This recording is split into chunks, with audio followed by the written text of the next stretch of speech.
오늘 우리에게 주시는 하나님의 말씀은 창세기 20장 1절에서 7절, 구약 25쪽입니다. 아브라함이 거기서 네게부 땅으로 옮겨가 가데스와 술 사이 그랄에 거류하며 그의 아내 사라를 자기 누이라 하였으므로 그랄 왕 아비멜렉이 사람을 보내어 사라를 데려갔더니 그 밤에 하나님이 아비멜렉에게 현명하시고 그에게 이르시되 내가 데려간 이 여인으로 말미암아 내가 죽으리니 그는 남편이 있는 여자임이라. 아비멜렉이 그 여인을 가까이 하지 아니하였으므로 그가 대답하되 주여 주께서 의로운 백성도 멸하시나이까. 그가 나에게 이는 내 누이라고 하지 아니하였나이까. 그 여인도 그는 내 오라비라 하였사오니 나는 온전한 마음과 깨끗한 손으로 이렇게 하였나이다. 하나님이 꿈에 또 그에게 이르시되 내가 온전한 마음으로 이렇게 한 줄을 나도 알았으므로 너를 막아 내게 범죄하지 아니하게 하였나니 여인에게 가까이 하지 못하게 함이 이 때문이라.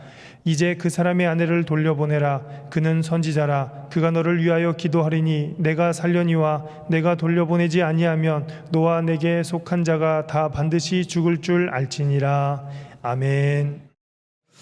모든 인간에게는 예외 없이 저마다의 약점이 있습니다. 모세에게는 조절되지 않는 분노가 있었고, 다윗은 정욕을 다스리지 못했으며, 바울은 인간관계가 때로는 매끄럽지 못했습니다. 오늘 본문에 등장하는 아브라함의 연약함은 바로 거짓말입니다. 자신의 아내를 위해서 아내를 누이라고 속이는 거짓말을 반복을 합니다.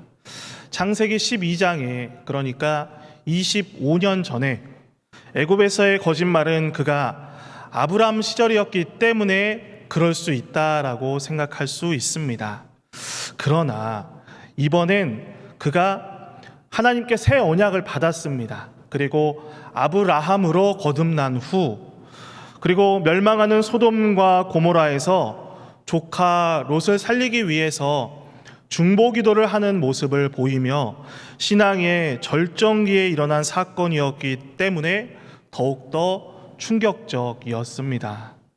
우리는 이 아브라함의 모습 속에서 인간의 연약함을 발견하게 됩니다.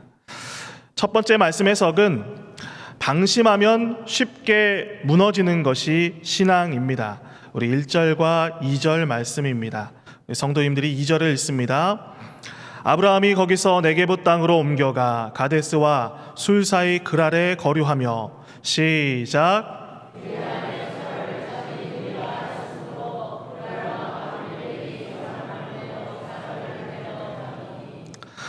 환경이 조금 바뀌거나 그리고 어울리는 사람이 달라지기만 해도 우리의 믿음은 쉽게 흔들리게 됩니다. 또 아무리 기도를 많이 하는 사람이거나 직분자라 할지라도 죄의 유혹으로부터 자유로운 사람은 아무도 없습니다. 죄는 호시탐탐 우리를 넘어뜨리기 위해서, 그리고 우리를 엿보다가 옛 성품을 통해서 우리를 넘어뜨리게 합니다. 그렇기 때문에 믿음 생활의 최대 방해물은 옛 성품이라고 이렇게 말씀을 드릴 수가 있습니다. 이것을 쓴뿌리라고 하는데, 제자반이나 양육반에서 이 쓴뿌리를 제거하는 기도가, 이 순서가 항상 들어가 있는 것을 알 수가 있습니다. 그만큼 중요하다라는 것입니다. 쓴뿌리, 옛 성품을 제거하는 기도가 그만큼 중요합니다. 그런데 여기에서 더욱 우리가 중요하게 살펴봐야 할 부분은 옛 성품을 의지적으로 우리가 결단하여서 끊어내지 않으면 그것이 자식에게로 대물림이 될 수가 있다라는 사실입니다. 오늘 말씀을 보면 거짓말하는 아브라함을 발견하게 되는데, 이 거짓말하는 모습은 비단 오늘의 모습뿐만이 아니었다라고 도입에 말씀을 드렸습니다. 한 번만 한 것이 아니로 이 반복적으로 죄를 짓고 있는 모습입니다. 창세기 26장 6절에서 7절 말씀을 함께 읽어보겠습니다. 이삭이 그랄에 거주하였더니 그곳 사람들이 그의 아내에 대하여 물으매 그가 말하기를 그는 내 누이라 하였으니 리브가는 보기에 아리따움으로 그곳 백성이 리브가로 말미암아 자기를 죽일까 하여 그는 내 아내라 하기를 두려워함이었더라. 아멘. 지금 말씀, 우리가 읽었던 이 말씀은 창세기 20장 말씀이 아닙니다. 창세기 26장 말씀이에요. 그런데 이삭에 관한 본문인데 우리가 읽었던 아브라함에 관한 20장의 본문과 너무나도 닮아 있는 것을 볼 수가 있습니다. 이 장면을 보면 참 얼마나 슬픈 일입니까?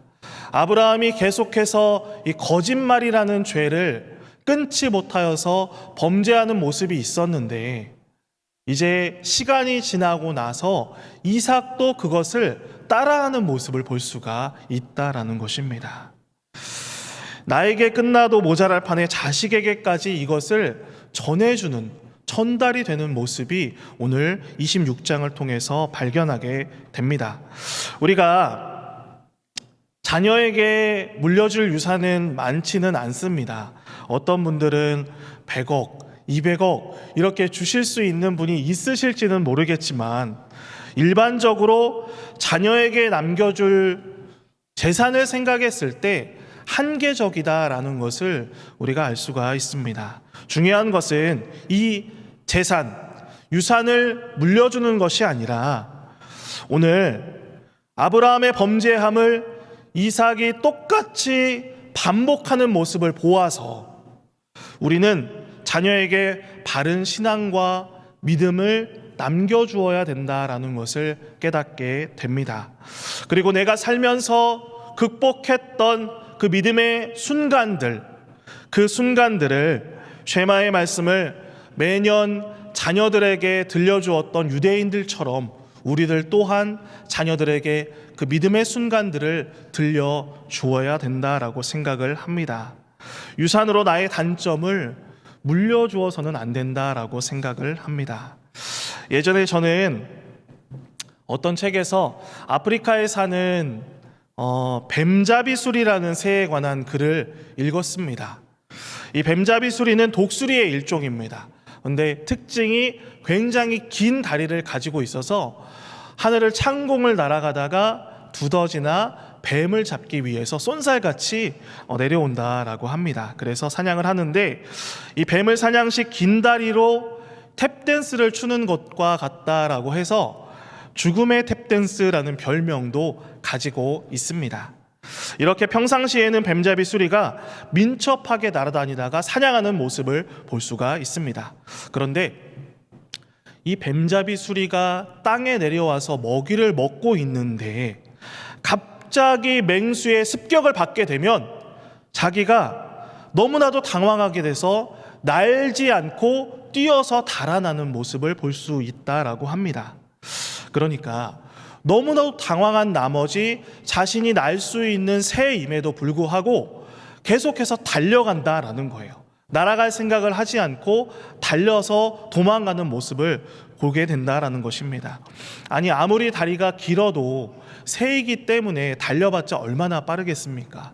그래서 결국에는 맹수에게 잡혀서 잡아먹히는 모습을 발견하게 됩니다.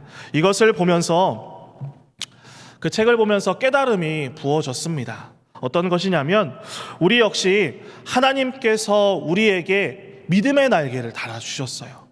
우리 믿는 사람들에게 하나님께서 우리의 날개가 되어주셨고 그 날개를 달아주셨습니다. 우리가 날 수 있다라는 사실을 하나님께서 우리에게 알려주셨고 말씀해 주셨어요. 그런데 때로는 우리가 날 수 있다라는 사실을 잊어버릴 때가 있다라는 것입니다.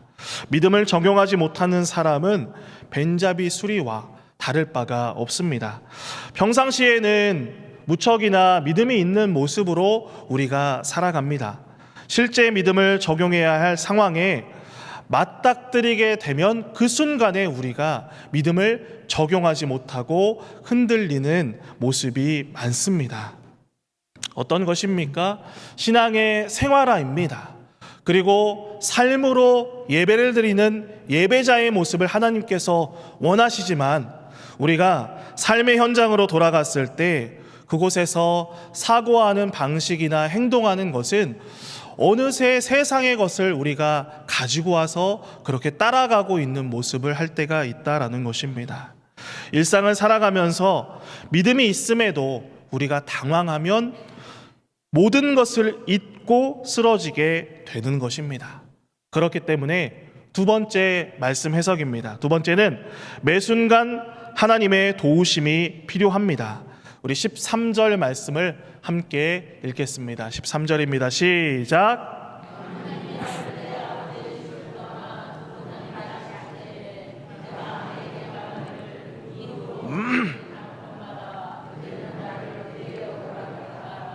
이것이 그대가 내게 베풀 은혜라 하였었노라.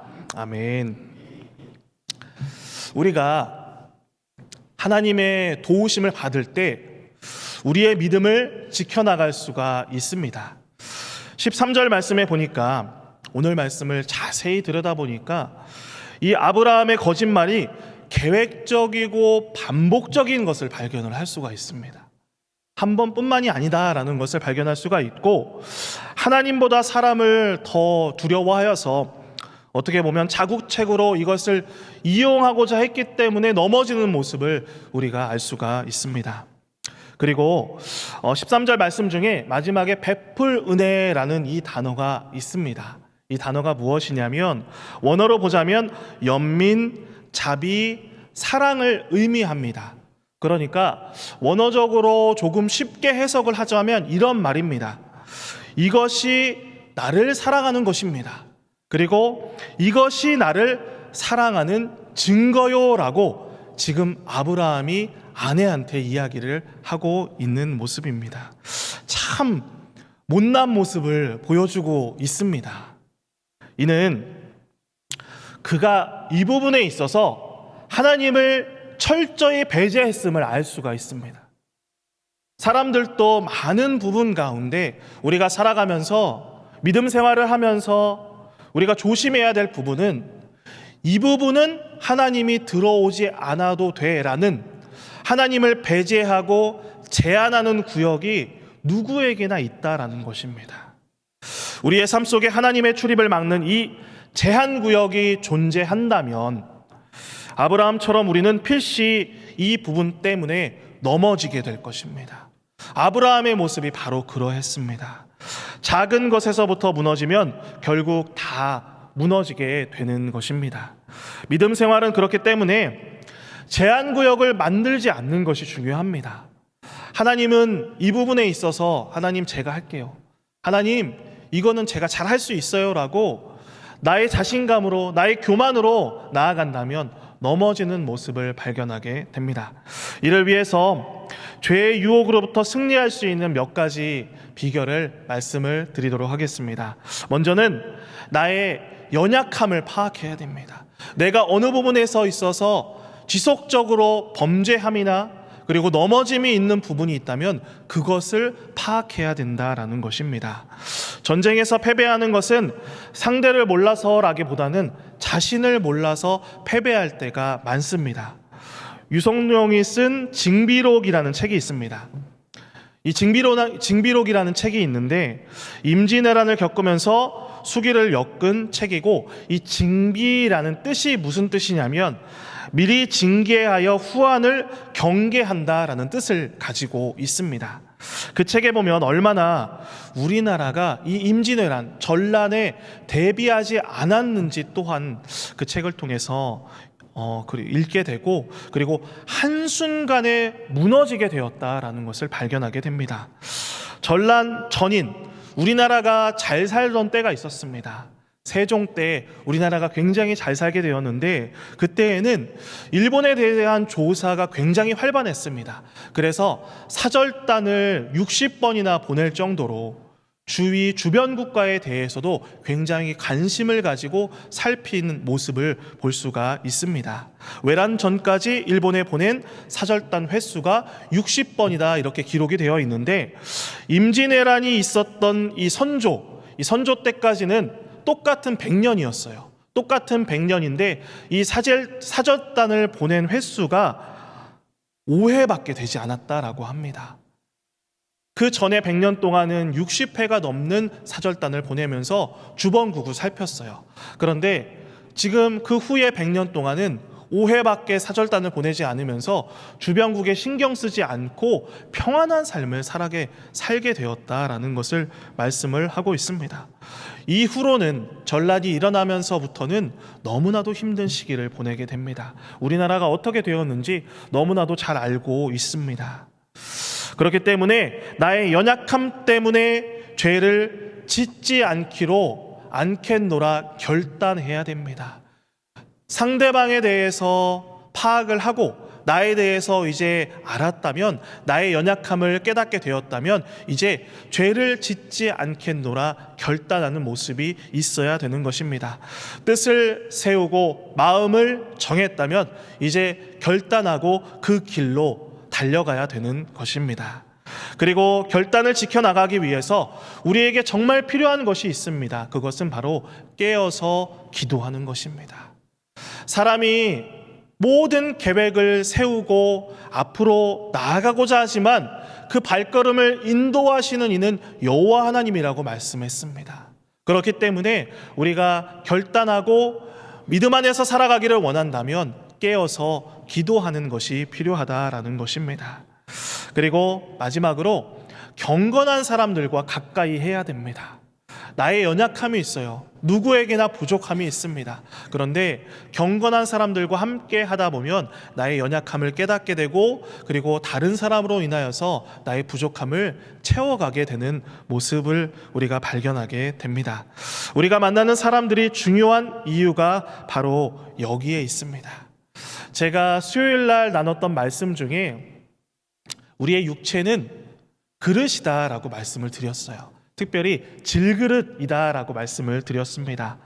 이것을 원어로 소마라고 해서 그릇이라는 뜻을 가지고 있는데, 우리의 몸에 무엇을 담느냐에 따라서 우리의 입술의 말이 달라진다라는 것입니다. 우리 교회 안에서도 참 다양한 분들이 있으세요. 어떤 분들은 정말 말을 거칠게 하는 분도 계시고, 우리가 믿음 생활을 같이 하고 있지만 거칠게 하시는 분도 있고, 어떤 분들은 굉장히 겸손한 언어를 사용하시는 분도 계십니다. 중요한 것은 그 사람의 입을 통해서 나오는 말이 얼마나 중요하냐면, 성경에서도 명확하게 이것에 대해서 이야기를 하고 있다라는 것입니다. 마태복음 15장 11절 말씀입니다. 우리 함께 읽습니다. 시작. 입으로 들어가는 것이 사람을 더럽게 하는 것이 아니라 입에서 나오는 그것이 사람을 더럽게 하는 것이니라. 그렇습니다. 입으로 들어가는 것이 사람을 더럽게 하는 것이 아니다. 입에서 나오는 것이 사람을 더럽게 한다라는 것을, 이 말씀을 보면서 우리가 입술의 언어, 우리가 말을 할 때 얼마나 조심해야 되는지에 대해서도 말씀을 통해서 깨닫게 됩니다. 원망과 시기, 질투, 내가 아닌 너 때문에 그렇다는 둥, 이렇게 책임 회피 등등, 이렇게 사람을 더럽게 하는 것은 입에서 나오는 것이다 라는 것을 성경에서 말씀을 하고 있는 것입니다. 그리고 또 연이어서 이렇게 말씀을 합니다. 또 그 사람의 말은 바로 그 사람의 마음을 말한다라고 할 수 있습니다. 우리 18절 말씀입니다. 15장 18절입니다. 시작. 입에서 나오는 것들은 마음에서 나오나니 이것이야말로 사람을 더럽게 하느니라. 이처럼 우리가 신앙생활을 할 때 조심해야 될 부분, 우리의 마음과 입술, 이것이 하나이기 때문에 이것을 경계해야 함을 성경에서는 말씀을 하고 있는 것입니다. 행복하고 싶다면 행복한 사람 곁으로 가라라는 말이 있습니다. 은혜 받고 싶다면 은혜의 장소, 은혜의 사람들 곁으로 나와야 하는 것입니다. 그러나 기억해야 할 것이 있습니다. 우리의 이 반복되는 실수와 넘어짐에도 불구하고 세 번째 말씀 해석은, 그분은 우리를 향한 기대를 결코 멈추지 않으십니다. 우리 7절 말씀을 함께 읽어보도록 하겠습니다. 7절입니다. 시작.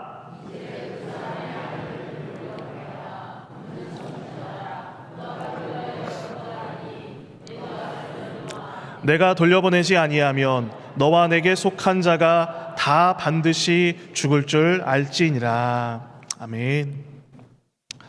이 말씀을 통해서 참 많은 은혜를 우리에게 주십니다. 어떠한 것이냐면 하나님은 이 아브라함의 연약함을 너무나도 잘 알고 계셨어요. 그리고 눈으로 지금 직접 보고 있는 상황입니다. 반복적으로 넘어지는 모습, 거짓말하는 모습, 그 아브라함의 범죄함을 하나님께서 직접 보시고 있는 부분인데, 여기에서 무엇이라 말씀합니까? 여기에서 이제 그 사람의 아내를 돌려보내라, 그는 선지자라라고 말씀을 합니다. 그러니까 왕 앞에서, 아비멜렉 왕 앞에서 그를 선지자로 높여주시는 모습을 볼 수가 있습니다. 하나님께서 아비멜렉에게 이야기를 할 때 그는 선지자라, 아브라함은 선지자라 라고 말씀을 하시면서 그를 높여주는 모습을 볼 수가 있습니다. 아브라함은 실패했지만 하나님을 신뢰하지 못하고 두려워서 또다시 불순종했지만 하나님은 그것으로 그의 선지자의 자격을 무효화하거나 그 역할을 빼앗지 않으셨습니다. 이러한 이해할 수도 없는, 측량할 수도 없는 하나님의 은혜 앞에서 범죄한 우리가 할 수 있는 것은 무엇입니까? 바로 오직 죄를 자복하고 회개하는 것뿐입니다. 하나님 앞에, 하나님, 저의 이러한 모습, 하나님, 이렇게 습관적으로 범죄하는 모습, 반복적으로 끊지 못하는 이러한 연약함을 주님께 고백하며 나아가오니 용서하여 주시옵소서. 하나님, 예수의 보혈로 깨끗하게 씻어 주시옵소서. 이렇게 통회하고 자복하는 마음으로 주님께 나아갈 때 하나님은 그것을 받아주신다라는 사실입니다. 인간을 위대하게 만드는 것은 무너지는 것이 아니라 무너진 후에 우리가 다시 일어나는 것입니다. 이것을, 그렇기 때문에 인간이 위대한 것입니다. 아까 징비록을 말씀을 드렸는데, 이 류성롱이라는 저자가 이 외란이 일어난 여러 가지 원인에 대해서 이야기를 합니다. 대비하지 못했고, 방비하지 못했고, 자신을 알지 못했던 이렇게 여러 가지 이유에 대해서 이야기를 하지만 수많은 이유 중에 제일 큰 것은 이렇게 이야기를 합니다. 200년 동안 평안한 시기였다라고 이렇게 이야기를 했습니다. 아무것도 일어나지 않을 것이라는 그 망상 때문에 이 전란을 겪게 되었다라는 것입니다. 누구나 고통은 싫어하지만 그 고통과 연단을 통해서 우리들은 성장을 하게 된다라는 사실을 간과해서는 안 됩니다. 마찬가지로 하나님은 우리가 다시 일어날 수 있도록 도와주시고 기다려주시는 분이십니다. 나의 무너짐과 깨짐은 하나님의 시작이다라는 것을 꼭 깨달으시기를 바랍니다. 나의 질그릇이 깨어져야 내 안에 살아계신 그 예수님께서 역사하신다라는 사실을 꼭 기억하셨으면 좋겠습니다.